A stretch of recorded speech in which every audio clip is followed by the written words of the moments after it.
Balik lagi sama aku Sadli. Jadi di video kali ini aku akan menjelaskan materi lagi dan lagi, yaitu mengenai filosofi riset dalam bidang akuntansi keperilakuan. Langsung saja kita mulai ke videonya. Cekidot. Nah, pertama-tama itu kita perlu mengetahui terlebih dahulu mengenai pergeseran dari arah riset tersebut. Yang dimana pergeseran arah riset tersebut sendiri terjadi di tahun 1970-annya. Alasannya yang pertama yaitu adalah dikarenakan pendekatan normatif yang telah berjaya selama satu dekade ini tidak dapat menghasilkan teori akuntansi yang siap digunakan dalam praktik sehari-hari.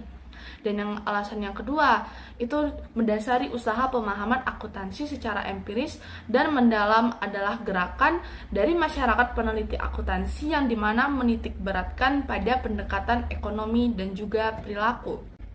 Selanjutnya yaitu mengenai filosofi dari paradigma metodologi riset.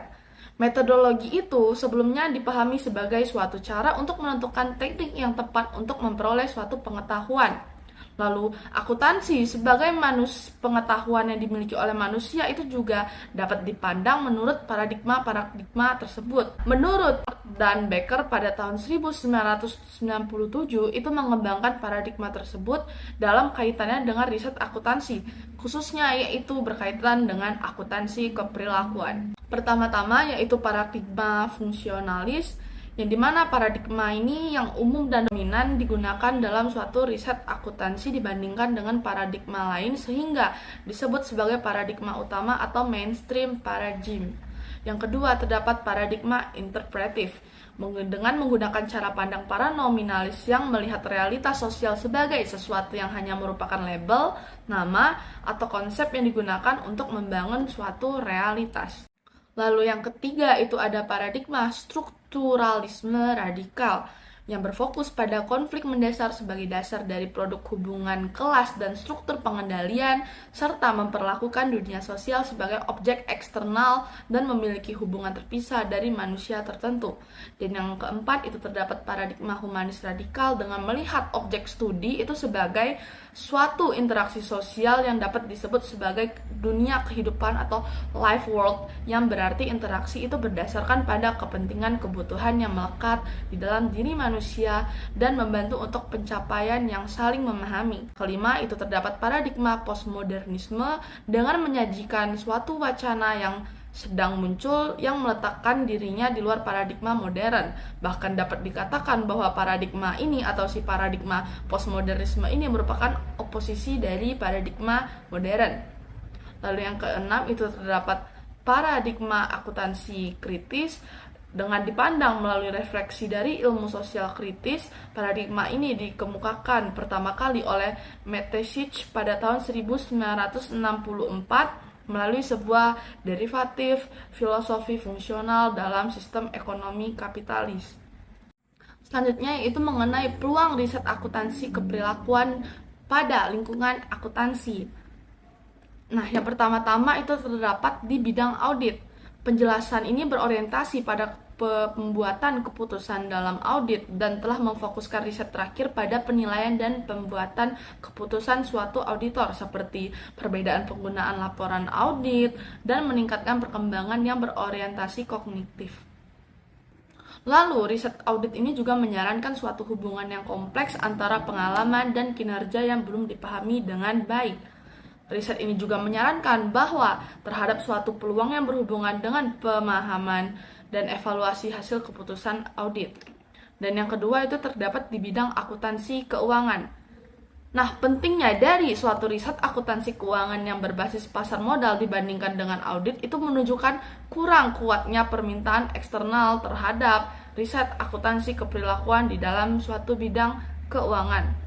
Hal inilah yang menjadikan alasan untuk tidak melakukan diskusi yang lebih lanjut oleh sebagian besar kantor akuntan publik.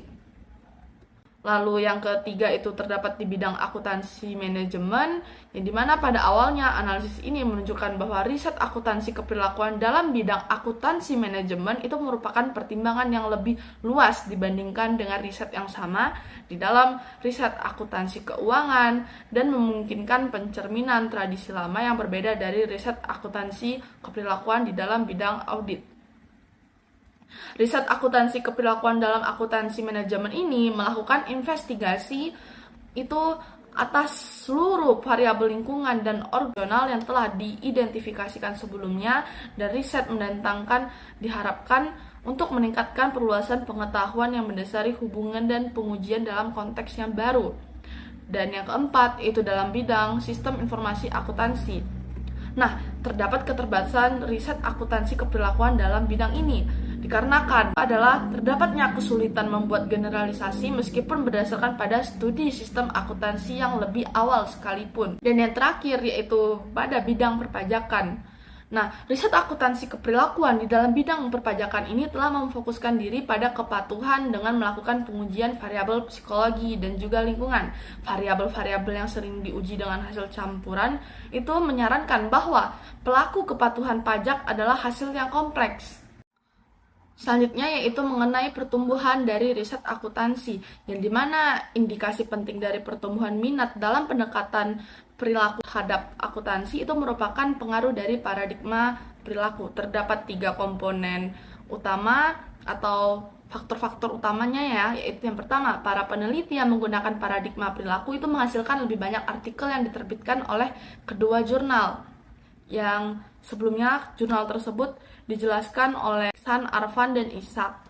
Dan yang kedua itu beberapa artikel yang ditulis oleh para peneliti yang sementara itu dilakukan di dalam bidang ini belum terdapatnya si calonnya itu. Dan yang ketiga, minat pembaca pada bidang ini telah meningkat.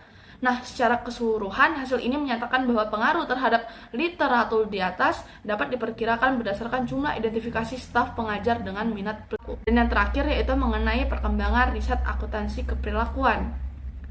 Nah, wawasan dalam riset akuntansi keperilakuan saat ini itu bisa diperoleh dengan 2 cara, yaitu yang pertama, survei publikasi utama dari riset akuntansi keperilakuan, dan yang kedua, itu dengan klasifikasi topik artikel yang dipublikasikan dan pemetaan publikasi terhadap model perilaku individu.